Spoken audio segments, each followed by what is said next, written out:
விழுப்புரம் மாவட்டம் மரக்காணம் அருகே அனுமந்தை பகுதியில் மரக்காணம் போலீசார் வாகன சோதனையில் ஈடுபட்டிருந்தனர். அப்பொழுது புதுச்சேரியில் இருந்து சென்னை நோக்கி இருசக்கர வாகனத்தில் 2 இளைஞர்கள் ஹெல்மெட் அணிந்து கொண்டு வேகமாக வந்தனர்.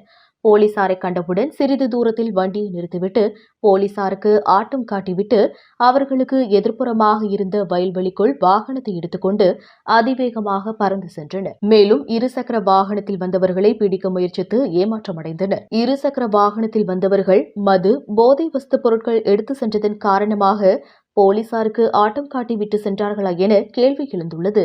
விழுப்புரத்திலிருந்து ரிப்போர்ட்டர் மனாசிராஜ்.